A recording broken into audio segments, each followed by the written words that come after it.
Әділетті Қазақстан даму мен бірегейліктің негізі тақырыбында Достық үйінде Қызылорда облысының Қазақстан Халқы Ассамблеясының 25-ші сессиясы өтті.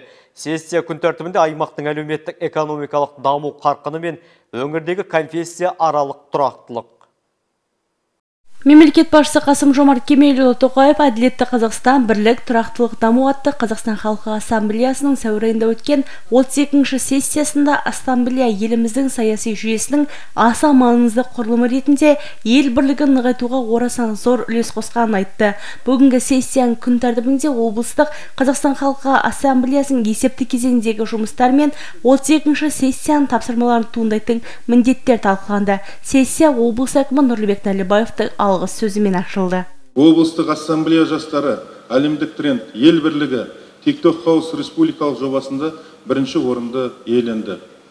Этномәдени бірлестіктердің атаулы мерекелері назардан тыс қалмады. Осы уақыт ішінде Словения этномәдени бірлестігінің 25 жылдығы, Татар этномәдени бірлестігінің 30 жылдығы, Алекс би өнер мектебінің 25 жылдығы, республикалық Карелия газетінің 100 жылдығы аталып өтті.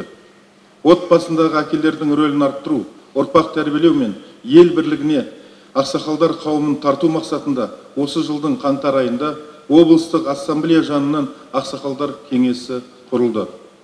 Кеңес жергілікті атқарушы органдардың халықпен кері байланыс орнатуына өзіндік септігін тигізді. Этнос жастарын отансүйгіштікке тәрбиелеу мақсатында өз еліңді таны жобасы жүзеге асырылуда. Жоба аясында жастарымыз тарихи қалалар мен киелі орындарға саяхаттануда. Облыс басшысы сессияда бірінші жартыжылдықтың қорытындысына аймақтың негізгі макро көрсеткіштеріне тоқталды. Мемлекет басшысының туған жерді түлету бастамасына үн қосқан жергілікті кәсіпкерлер мен облыстан шыққан меценаттар атқарған қолға алған жұмыстар туралы айтты. Облыс бюджеті 593 миллиард теңгеге жетті. 2022 жылғы бюджет көлемімен салыстырғанда 205 миллиард 700 миллион теңгеге, яғни 53%-ға артты.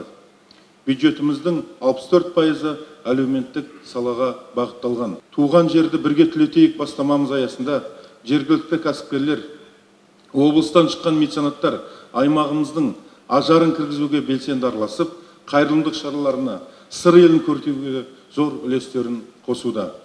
Бүгінде аймағымызда демеушілікпен барлығы 30 миллиард 100 миллион теңгенің жобалары жүзеге асуда.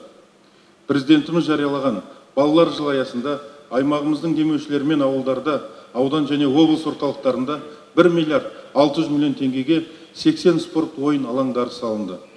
Жаңақорған ауданында құны 790 миллион теңге болатын заманауи демалыс паркі, Сырдария ауданы Нағилиясов ауылында құны 450 миллион теңге болатын еңбекшілер паркі бой көтерген мақтанышпен айта аламыз.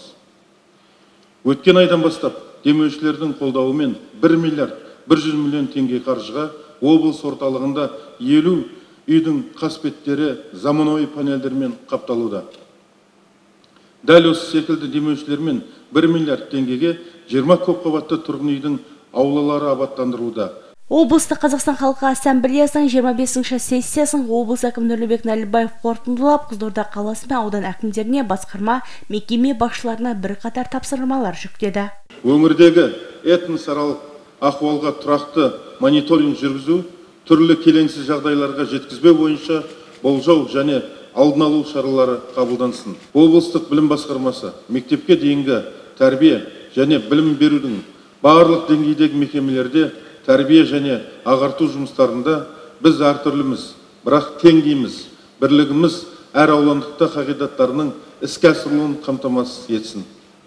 Облыстық денсаулық сақтау басқармасы, денсаулық сақтау министрлігі, медициналық және фармацевтикалық бақылау комитетінің Қызылорда облысы бойынша департаментімен бірлесіп, дәріханалық есірткілердің заңсыз айналымын төмендету және жасөспірімдерді есірткімен психотроптық заттардан қорғау мақсатында құрамында ескірткісі бар препараттарды дәріханаларда рецептсіз сатуға тыйым салу үшін қадағалау және бақылау жұмыстарын күшейтсін.